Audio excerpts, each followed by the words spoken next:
새해라는 제목으로 하나님의 말씀 함께 강론하도록 하겠습니다. 사실 2025년 새해가 밝았는데 그 올해 새해는 유독 작년 조금 어둡게 힘들게 한 해를 시작하는 것 같습니다. 연말에 터졌던 항공기 사고로 인해서 어제까지 우리가 국가 추도 애도의 시간을 보내게 되었었고요. 또 아까 기도회도 장로님께서 말씀해 주셨지만 기도해 주셨지만 정치적으로 혼란이 계속되어지고 있고 오랫동안 경제는 계속 침체되어 있어서 실물 경제를 담당하고 있는 우리 서민들이 느끼는 고통을 굉장히 길게 느끼면서 새해를 맞이하게 되었습니다. 그래서 그런지 모르겠는데 제가 관심 있게 보지 않아서 그런지 모르겠는데 올해는 새해인데도 유독 그 해맞이나 이런 거에 대한 뉴스들을 참 못 본 것 같아요. 혹시 새해 맞이하셔서 해를 해 뜨는 거 보러 어디 다녀오신 분들 계신가요? 그 해가 그 해지 그런 눈으로 보실 수 있는데 그 해는 그 해가 맞는데 그래도 우리가 어, 보러 가시는 분은 보러 가시더라고요. 제가 설교 준비하면서 저도 사실은 그 사역을 하고 나서는 송구영신 예배 때문에 한 번도 딴 데에서 해를 본 적이 없어서 그냥 한번 찾아봤습니다. 어디 기사가 있나 찾아보니까 저런 사진이 있더라고요. 이거라도 대리만족하시라고 별 의미 있는 사진은 아닙니다. 그 동해에 망상해수욕장이거든요. 간 사람은 또 갔더라고요. 저기 검게 올통골통골통이 저게 다 사람입니다. 예, 가신 분은 가셨고 해 잘 보셨고 저 해보신 분들이 올해 한 해도 저렇게 좀 빛나게 살았으면 좋겠다라는 생각을 했습니다. 저는 오늘 첫 새해 설교를 시작하면서 새로움에 대한 이야기들을 조금 해보려고 합니다. 아무리 힘들고 어려운 순간이라지만 우리가 알다시피 우리 인생이라는 건 결국 늘 새로운 시대를 맞이하는 것이 인생입니다. 오늘 우리가 살고 있는 이 삶은 곧 어제가 되어버릴 것이고 우리가 지금 예측하지 못하는 내일은 이제 조금 있으면 곧 오늘이 될 것입니다. 우리가 만났던 사람들도 다 새로운 사람들이에요. 옆에 바라보면서 어제 봤던 그 사람이네? 아닙니다. 하루가 늙어요. 계속 변화되고 있거든요, 사람은. 우리는 늘 새로운 사람, 새로운 시대, 새로운 순간, 새로운 역사들을 살아가고 있습니다. 어떻게 보면 인생은 참 흥미있는 거예요. 누구도 살아오지 못했던, 누구도 경험해보지 못했던 새로운 시간들을 걸어가거든요. 뿐만 아니라 하나님께서는 이렇게 새 시대를 살아가는 우리를 향해서 은혜도 새로운 은혜를 주신다라고 말씀하셨습니다. 예레미야애가 3장 22절, 23절 보시면 여호와와 인자와 긍휼이 무궁하신데 그 영원하심과 무궁하심을 가지고 아침마다 새로운 긍휼, 아침마다 새로운 은혜, 늘 우리에게 새로운 삶을 새로운 풍성함으로 채워주신다라고 기대하고 기도하고 또 약속하게 하셨어요.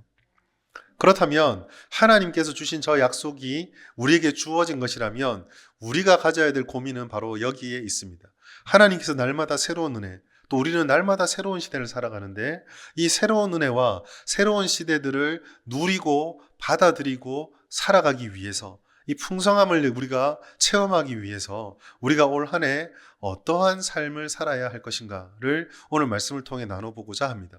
오늘 말씀은 이 은혜를 누리기 위해서 우리가 경계하고 버려야 될 것 하나와 우리가 새롭게 우리 자신에게 익히고 실천해야 될 것 한 가지, 이 두 가지를 말씀드리려고 해요. 오늘 본문의 말씀은 새로운 은혜, 새로운 시작이 일어나는 장면을 배경으로 하고 있습니다. 주인공은 세리, 레위입니다.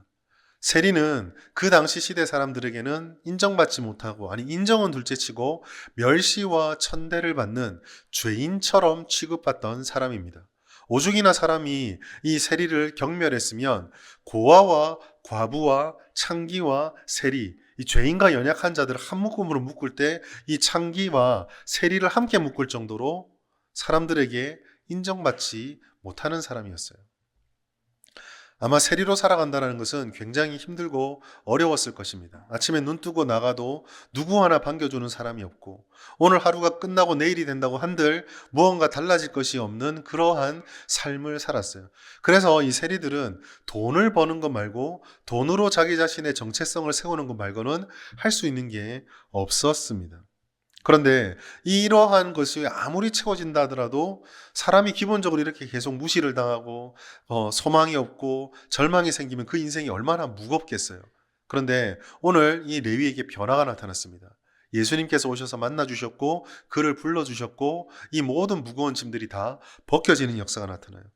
누가복음 5장 28절 보시면 그가 모든 것을 버리고 일어나 따르니라 라고 했는데, 제가 생각할 때 여기서 모든 것은 그냥 세리의 일을 그만둔 게 아니라 그 세리의 일에서 벗어남을 통해 그가 짊어지고 있던 모든 절망, 아픔, 그 모든 것들을, 그 무거운 짐들을 다 훌훌 털어버리게 되었다라고 저는 이해합니다. 그리고 잔치가 벌어져요. 우리나라는 좀 정서가 비슷한 것 같아요. 뭐 좋은 일 있으면 밥 차려놓고 사람 불러가지고 축하하고 이러는 잔치하는 문화가 있는 것 같은데, 이 레위가 그러한 절망을 벗어났다는 얘기를 듣고 잔치를 하게 되었을 때 사람들이 많이 몰려오게 됩니다. 비난하는 바리새인들과 서기관들의 입술을 빌려서 추정해 보건대 그 잔치 자리에 아마 똑같은 세리들, 그리고 흔히 말해서 우리가 유대인의 사회에서 죄인이라고 불리는 사람들이 많이 왔던 것 같아요. 아마 당연했을 거라 생각합니다. 세리들과는 사람들이 어울리지 않았기 때문에 세리와 세리들이 모였을 것이고, 또 절망과 아픔으로 살아가던 그 맥 빠진 레위가 기뻐하는 모습, 소망을 발견하는 모습, 새로워진 모습들에서 자신도 혹시 그렇게 되지 않을까라는 기대감을 가지고 축하 겸 간절한 마음을 가지고 찾아왔으니 아마 그런 사람들이 모였겠죠. 그리고 거기서 환하게 웃고 어제와 달리 희망차게 돌아다니고 그 손님들을 접대하는 레위를 보면서 사람들은 참 감격했을 거예요. 우리가 한국 사람들을 한해민족이라 그러잖아요. 공유되는 정서가 좀 있거든요. 그런 정서들이 누군가 하나가 소통돼서 풀리는 거 보면은 또 우리가 한해 민족이지만 그게 또 공유되다 보니까 우리는 또 정해 민족이잖아요. 누군가 또 그런 기쁨을 누리면 같이 기뻐하고 같이 웃어주고 같이 누려주는 그러한 일들이 여기서 벌어졌을 것입니다. 아픔을 극복하고 살아나는 사람 보는 감격, 눈시울이 붉어졌을 것이고, 나도 그렇게 될 수 있지 않을까라는 기대감이 이 자리에 가득했을 거예요. 곰곰이 생각해 보면 이 잔치는요, 정말 기쁜 자리예요. 은혜가 넘치는 자리고요, 행복한 자리입니다. 레위가 이렇게 변화될 수 있었던 이유는 예수님께서 그를 찾아갔기 때문이에요. 사실 레위는요, 똑같은 일상을 살았을 뿐입니다. 똑같이 오늘 누가복음 5장 27절 보시면 똑같이 그는 세관에 앉아 있었고 똑같이 세리의 업무를 보고 있었어요. 달라진 것은, 어제와 오늘 달라진 것은 그 세관 앞으로 예수님께서 찾아오셔서 레위를 보고 레위를 불렀고 레위를 건전해 주셨다라는 것입니다. 이게 은혜예요. 여러분, 딴 게 은혜가 아닙니다. 은혜는 우리와 다른 것을 보시고 영원한 것을 보시고 진정한 것을 보시는 하나님께서, 예수님께서, 성령님께서 우리를 보아주는 것이고 우리를 불러주는 것이고 우리를 붙잡아내 주시는 것이고 우리를 건져주시는 거거든요. 예수와 고리가 걸리는 것, 그것이 우리에게 참 은혜예요. 그리고 이 은혜는 절망과 죽음밖에 없었던 자가 새로운 생명과 소망을 얻게 된다는 점에서 이전에는 없었던 새로운 시대, 새로운 은혜, 새로운 것을 경험하게 되고 얻게 되었다는 뜻이기도 합니다. 새 삶이 시작된 거예요.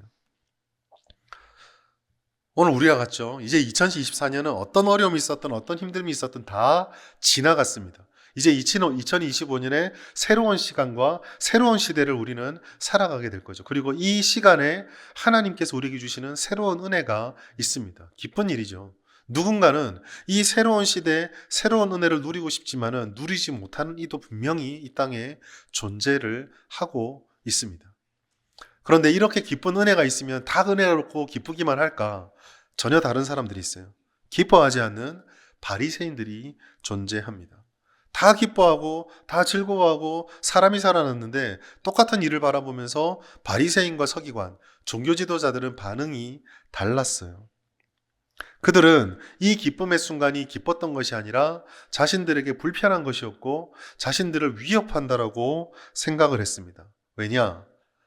세리와 죄인들과 같이 밥을 먹는다라는 것, 그들과 함께 교제를 한다라는 것은 그들이 오랫동안 지켜왔던 정결 규례, 익숙한 것과 전통과 맞지 않았기 때문입니다. 누가복음 5장 30절 우리 같이 한번 읽어볼까요? 시작. 바리새인과 그들의 서기관들이 그 제자들을 비방하여 이르되 너희가 어찌하여 세리와 죄인과 함께 먹고 마시느냐. 아멘.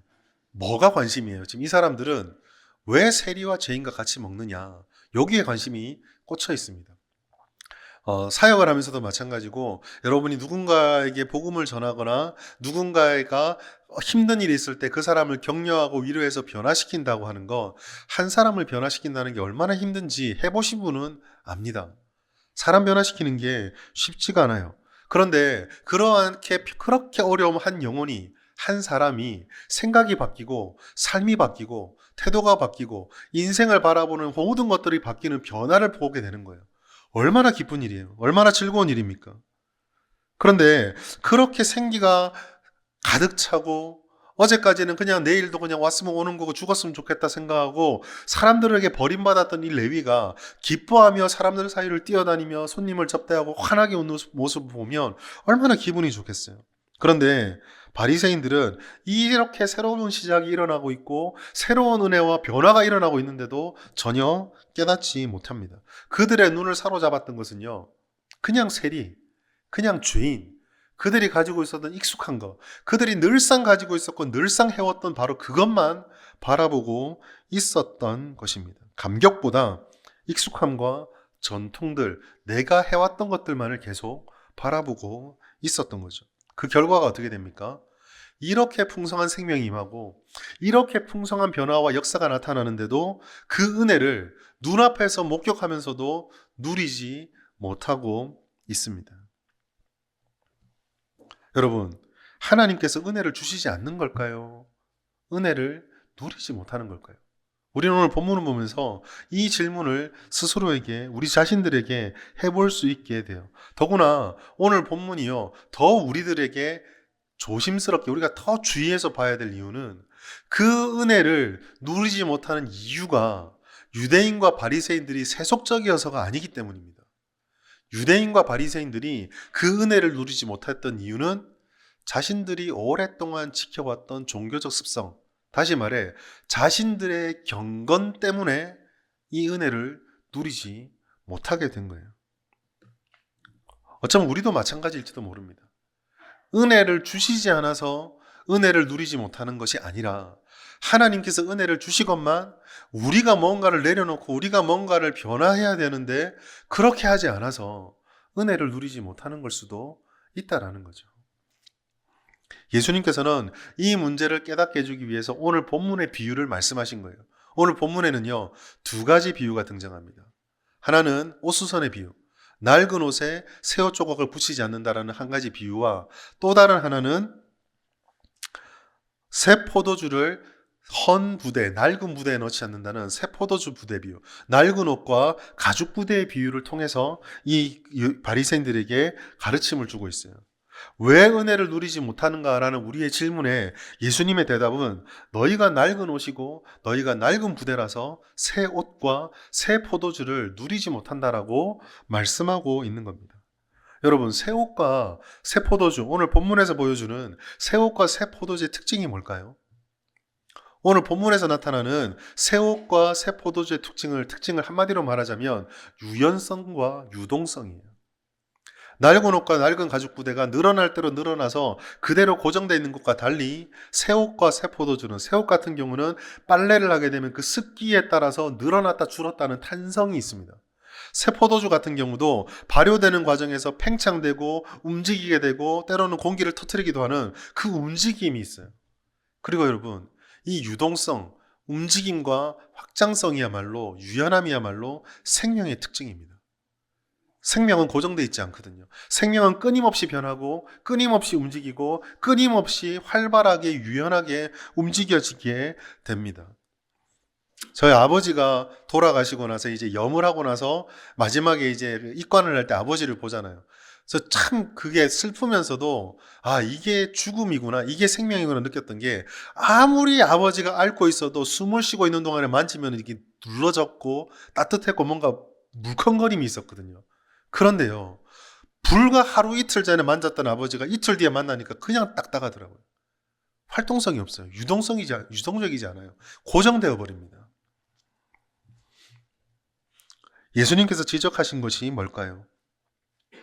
바리새인과 서기관들이 자신들이 가진 익숙함, 이 낡은 것들을 가지고 예수님도 바라보고 세리도 바라보고 모든 것들을 판단하다 보니 새롭게 임한 새 포도주와 새 옷의 은혜, 유대인들의 전통으로는 도저히 설명할 수 없고 이해할 수 없는 그 예수님의 은혜를 보고서도 누리지 못하게 된 겁니다. 그 은혜가 없다가 아니라 우리가 그 은혜를 담지 못한다라는 것을 말씀해 주신 거예요. 예수님을 통해서 비로소 오신 새로운 은혜를 바라보기보다는 자신들의 익숙함을 지키려고 했던 것입니다. 여러분, 은혜는 기본적으로 새 일을 행하신다라는 것의 다른 말이기도 합니다. 은혜가 임하면은요, 새로운 게 나타나요. 하나님의 생명이 나타나고 하나님의 변화의 역사가 나타나고 우리를 주님으로부터 주님에게로 더 강하게 조금씩이라도 땡겨 가시려고 하시는 하나님의 역사가 나타나기 때문에 은혜는 늘 새로운 것입니다.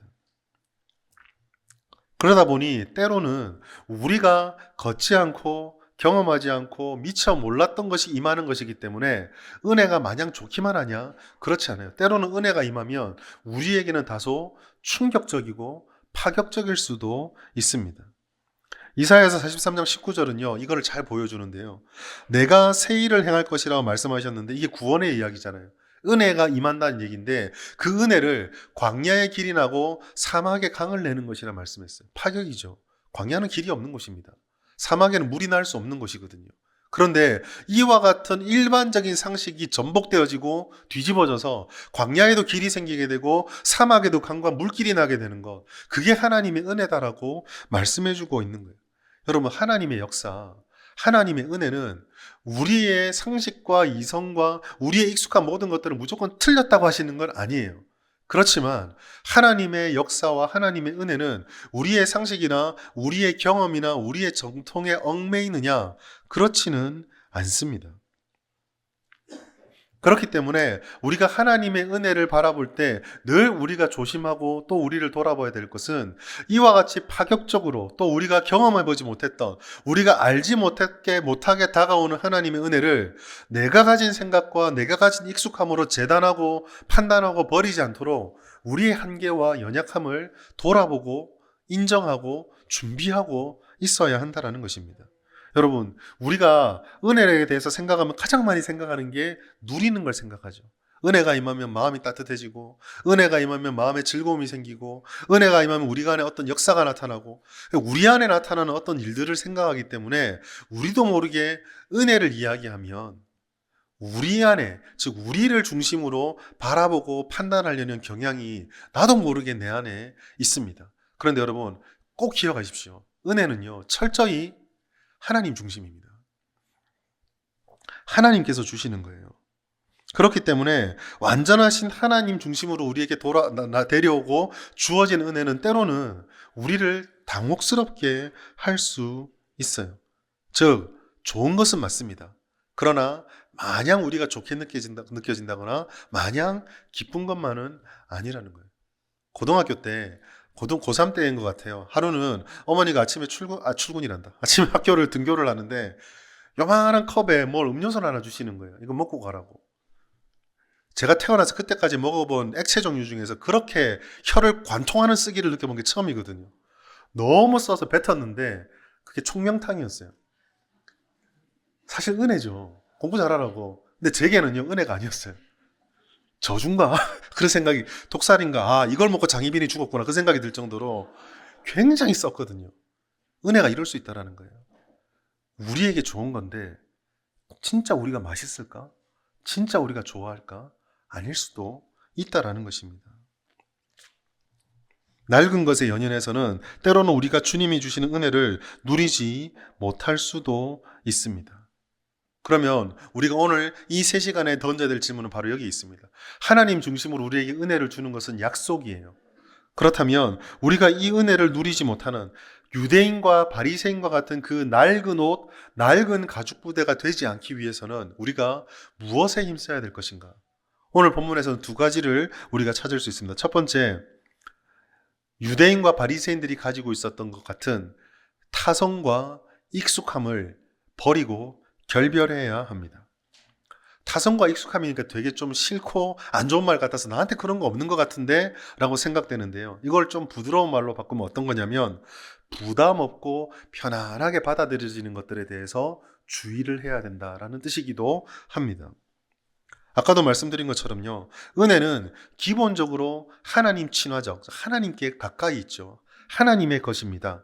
그런데 하나님 앞에 설 때마다 우리가 존재로 얘기하자면 하나님과 우리를 비교하면 하나님은 완전하지만 우리는 완전하지 않죠. 하나님은 오류가 없지만 우리는 오류가 있습니다. 그렇다면 하나님 친화적인 은혜가 우리에게 주어지면 우리의 본성은 그거를 좋아할 수도 있지만 낯설어 할 수도 있다는 거예요. 이때 낯설게 다가올 때 그거를 배척하거나 거부하거나 버리게 만드는데 작동되는 기제가 부담 없는 것을 좋아하는 익숙함과 그 타성이에요. 내가 지금까지 해왔던 거, 내가 지금까지 지켜왔던 거, 내게 익숙한 것이 좋은 것이다라는 거. 이게 참 사람이 가지고 있는 이중성이거든요. 우리가 선거할 때도 그렇고 선거 때 참 많이 보죠. 그럼 선거할 때마다 모든 후보들이 다 들고 나오는 것이 혁신의 기술, 뭐 새로운 바람, 뭐 이런 이야기들을 많이 합니다. 우리도 그런 사람을 기대하고 찾아요.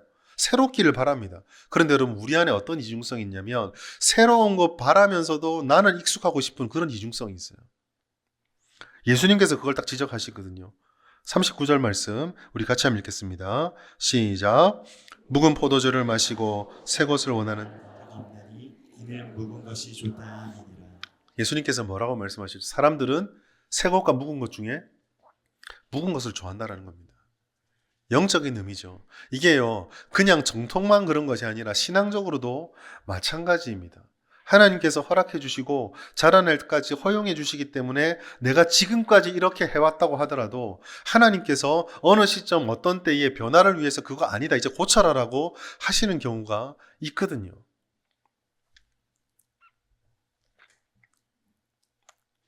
과거의 영광을 부흥으로 생각하고 과거의 좋은 것으로 회복하는 것을 우리에게 진정으로 나타나는 어떤 성장과 은혜라고 생각하는 경향성들이 우리에게 있습니다. 익숙한 것들, 우리가 이미 경험했던 것들.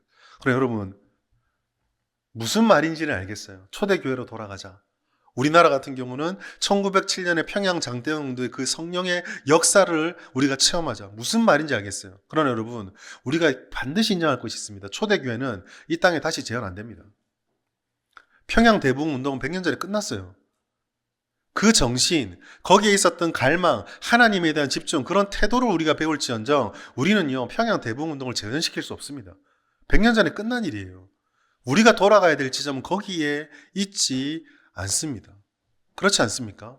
여러분들이 자녀를 기르거나 어떤 일을 할 때 과거에 있었던 어떤 즐거운 일들만 계속 생각하면서 오늘 뭔가 변화되어지고 오늘 이 시대를, 이 상황을 극복하기 위한 뭔가 새로운 시도를 해야 되는데 옛날에 이거 참 좋았지 하고 앉아있으면 별로 좋은 게 아니잖아요. 유대인들이 빠졌던 메시아 사상도 똑같거든요. 유대인들이 기다렸던 메시아는요, 2000년 전, 3000년 전 우리를 주변 국가들이 벌벌 떠는 강대국으로 만들어줬던, 그래서 로마건 그리스건 요놈들 좀 다 때려 부숴줄 수 있는 그 다윗의 재현, 그게 유대인들의 메시아 사상이었어요. 과거로 돌아가자. 영광의 때로 돌아가자. 그러니까 그 생각에 꽉 잡혀 있으니까 다윗의 왕의 그 권세를 바라보고 예수를 바라보면 이건 메시아가 안 돼야 돼요. 메시아일 수가 없는 거예요. 자꾸 과거만 바라보니까 버려야 될 건 나였는데 다윗에게 주셨던 그 언약을 붙잡아야 되는데 다윗 좋아 생각하는 나의 이 익숙함과 타성을 버렸어야 되는데 그걸 안 버리니까 예수님을 자꾸 옛날에 다윗과 비춰가면서 안 받아들이고 못 받아들이게 되는 겁니다. 우리는 누구나 다 이런 것이 있어요. 변화는요, 사실 듣기 좋은 말이지 실천하기는 굉장히 어렵습니다. 올해 시작해서 불과 이제 한 며칠 안 지났죠. 1월 1일 날 송구영신하면서 여러분 결심한 게 있으신 분들 이제 나흘 지났습니다. 잘 지키고 계십니까? 새로운 습관은요, 새로운 것은요, 우리에게 굉장히 어려운 거예요. 힘든 겁니다. 익숙한 게 좋아요. 편한 것이 좋습니다. 우리에게 이 본성들이 있다는 것을 기억하며 혹 하나님께서 오늘 이 시대에 내게 새로운 은혜를 부어주시려고 하는데 이미 그 은혜가 내 옆에 있는데 내가 익숙한 것들, 부담 없는 것들을 버리지 못해서 그 타성을 버리지 못해서 누리지 못하진 않는지 내 안에 있는 이런 연약함들을 발견하고 버리기를 힘써야 합니다. 두 번째로 그것을 버리기만 하면 끝나는 것이 아니라 그렇게 버려지고 내려놓은 그 자리에 새로운 영적인 습관, 새로운 삶의 방식을 배워서 들여서 익혀야만 합니다. 예수님의 은혜는요, 생명의 기쁨이거든요. 예수님께서 생명을 우리에게 주시고 풍성하게 주신다 하셨기 때문에 우리가 이러한 습관을 통해서, 이러한 삶의 방식을 통해서 예수님의 생명을 누릴 수 있는, 약속해 주신 것을 누릴 수 있는 삶의 방식들로 우리를 변화시켜 가야 합니다. 그런데 곰곰이 한번 생각을 해볼 필요가 있어요. 우리에게 생명의 열매를 누리게 해주겠다, 우리에게 은혜의 열매들을 거두게 해주겠다라는 것은 하나님의 약속입니다. 하나님의 약속은 하나님 반드시 이룰 것이거든요. 근데 우리는 은혜가 없다 얘기를 하죠. 만약에 이게 약속의 문제가 아니라 우리 노력의 문제라면 그 말이 맞을지 모르겠지만, 하나님께서 우리로 생명을 풍성히 누리게 하실 것이다, 이 뜻이 진리라고 한다면 열매가 없다는 우리가 던질 질문이 아니에요. 우리가 던져야 할 질문이 이것입니다. 있다고 했는데 왜 없을까? 있다고 했는데 나 왜 못 누리고 있을까? 뭐가 문제일까? 를 돌아보아야 해요. 과실수를 생각해 보십시오.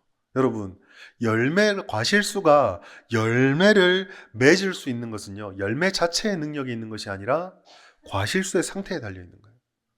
과실수가 얼마나 건강한 상태를 유지하는가가 열매를 얻게 만든다라는 거죠. 하나님께서 약속하신 열매를 누리게 하셨는데, 혹 과실수인 우리가, 생명의 삶을 살아가야 될 우리가, 교회가 올바른 과실수의 건강을 누리지 못하고 있다면, 그것을 가지고 있지 못하다면, 열매를 맺을 수 있는 삶의 방식들로 다져지고 건강하게 세워져 있지 못한다면, 영적으로 건강하지 못하다면 하나님의 약속을 누리지 못하는 것이 될 수 있습니다. 이게 본질적인 문제일 수 있어요. 새로운 삶의 방식을 추구하고 익히기보다는 우리의 삶은 그대로 둔 채 하나님께서 뭔가 일으키시길 바라고 그저 우리의 것들은 하나도 버리지도 익히지도 않은 상태로 있다고 한다면 열매는 누리지 못하게 되는 겁니다. 예수님께서 주신 약속의 말씀 반드시 기억하십시오. 요한복음 15장 5절, 그가 내 안에 내가 그 안에 거하면 사람이 열매를 많이 맺나니. 열매를 많이 맺는다는 것은 하나님의 약속이에요. 그런데 그 앞에 보면 열쇠가 있습니다. 그가 내 안에, 내가 그 안에 거하는 것. 여러분, 거하면 되는구나. 조건처럼 보이는데요. 다시 한번 말씀을 잘 보세요. 그가 내 안에 거하는 게 자연스럽습니까? 내가 그 안에 거하는 게 자연스럽습니까? 이거 안 자연스럽거든요.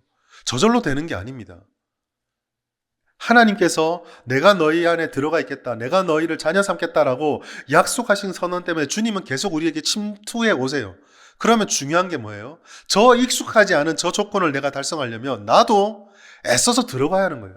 애써서 내가 그를 내 안에 품을 수 있도록 변화해 가야 되는 거. 이게 새로운 습관, 새로운 방식들을 삶을 내게 습득시킨다라는 말씀의 의미입니다. 우리에게 그래서 필요한 것은요, 이 하나님이 무엇을 내게 원하시는지, 내가 어떠한 모습으로 지금 서 있는지, 내가 어떻게 변화되어야 되는지를 하나님의 말씀을 통해서 끊임없이 내 자신을 돌아보고 내 자신들을 바꾸어 가야 합니다. 요한복음 10장 27절 보시면 내 양은 내 음성을 들으며 나는 그들을 알며 그들은 나를 따른다라고 했어요. 하나님 음성을 들으라는 얘기인데요, 여기도 원리가 숨겨져 있습니다. 내 양이 내 음성을 듣는다. 양이 음성을 듣습니까? 여러분, 목자 말을 잘 듣는 양은 별로 없어요. 오른쪽 가자면 왼쪽으로 뛰어가 버리고, 물 마시자면 풀 먹고, 풀 먹으러 가면 물로 뛰어들고, 이게 양이거든요. 그게 무슨 말이에요? 내 음성을 들으며라는 말은 자연스럽게 듣는다라는 말로 저는 들려지지 않고요, 들으며라는 말 뒤에는 또 다른 하나의 의미요, 제발 좀 들으라는 말이 들어있는 것 같아요. 내게 안 맞단 말이에요. 들으려고 애를 써야 합니다. 자기가 하고 싶은 대로 달려가는 게 양의 습성. 오늘 말씀대로 표현을 하자면 목자가 불러주는 새 음성보다는 내게 익숙한, 내가 해왔던, 내가 하고 싶은 본능을 쫓아 달려가는 모습, 이거를 새롭게 바꾸어야 한다는 거죠. 주님의 말씀을 듣는다는 것은 쉽지 않아요. 그것을 듣고 우리에게 무언가 새로운 습관, 새로운 삶의 태도로 바뀌어야 합니다. 그것이 예배를 드리는 것일 수도 있고요, 올 한 해 내가 기도에 조금 더 열심을 내어보겠다라는 것일 수도 있습니다. 중요한 것은요, 새로운 은혜를 누리려면요, 변화되어야 합니다. 변화하지 않고 변화되는 결과를 얻을 수는 없어요. 나는 해온대로 갈 테니 하나님께서 결과만 바꿔주십시오. 이것은 1 더하기 1은 2인데 나는 앞으로 1 더하기 3만 계속 고집할 테니 뒤에 답을 4로 바꿔주십시오란 말, 1을 그대로 남겨놔 주십시오란 말하고 똑같습니다. 일어나지 않는 일이에요. 바꾸어야 해요. 뒤에 답을 2로 남겨두고 싶으면은 1 더하기 1로 내가 뭔가를 바꿔야지, 새롭게 무언가가 들어와야지 바뀐다라는 겁니다. 2025년을 시작하면서 올 한 해는 작년과 다른 새로운 은혜를 누리고 싶다. 우리 진주성북교회가 2025년이라는 새로운 시대에 새롭게 급변하고 변화되어지고 해결해야 될 것들을 해결하기 위해서는 과거에 해왔던 대로만 지키는 것이 아니라 하나님이 내게 주시는 다소 불편하고 다소 어려운 것들을 감당할 수 있도록 내가 지금까지 하지 않았던 하나님 말씀에 내 자신을 복종시키는 새로운 변화가 내게 필요하다는 거예요. 새로운 습관과 새로운 삶의 태도들이 필요하다라는 겁니다. 여러분, 이런 것들은요, 좀 어려울 수 있어요. 그러나 어렵지만 여기에 평화의 원리가 담겨져 있습니다.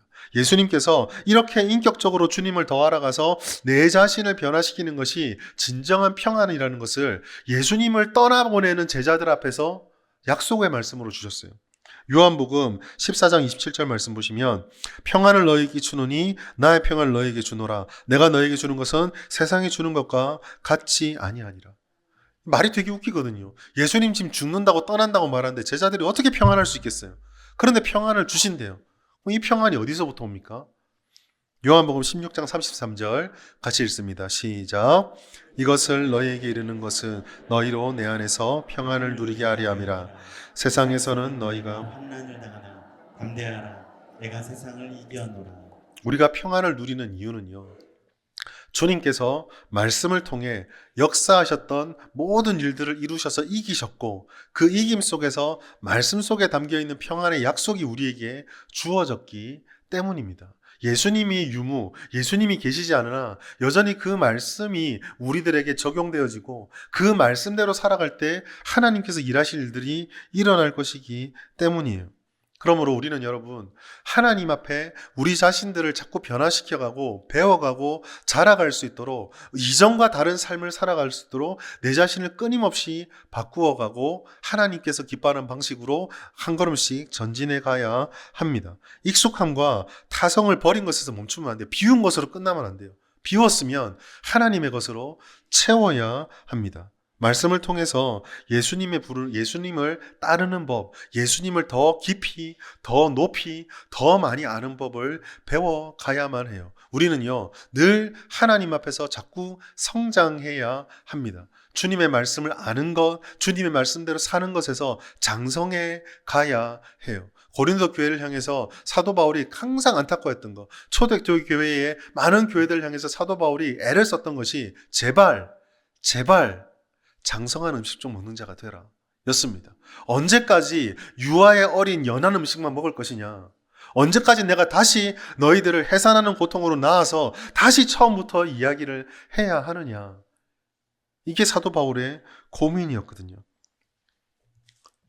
우리가 새로운 습관을 들이기 위해서는 내 안에 하나님이 기뻐하는 본성을 깨트려야 돼요. 그러려면 언제까지 부드러운 음식, 듣기 좋은 말만 들어서는 안 됩니다. 때로는 들었을 때 우리 심장을 철렁 내려앉게 만들고 그 말을 듣고 나서 이 말은 어렵도다. 도대체 이 말이 무슨 말인가? 고뇌하게 만들고 생각하게 만들고 과연 그 말이 그러한가 묵상하게 만드는 그와 같은 주의 말씀을 대면해야 합니다.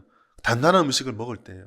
우리는 계속 단단한 음식을 먹어가야 합니다. 그리고 궁극적으로 저 기도하고 있고 우리 교회가 꿈꿔야 될 기도의 지향점은요, 가장 좋은 음식의 재료가 있잖아요.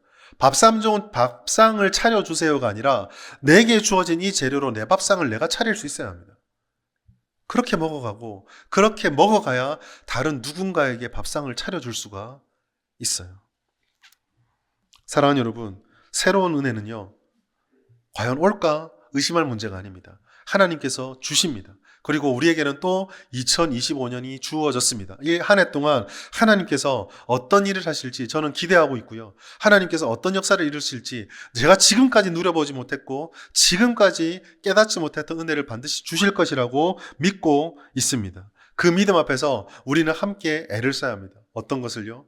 혹 익숙함에 젖어서 혹 부담감을 외면해서 혹 변화를 두려워하고 주저해서 하나님이 주시는 은혜를 못 누리는 유대인처럼 되지 않기를 우리가 힘써야겠습니다.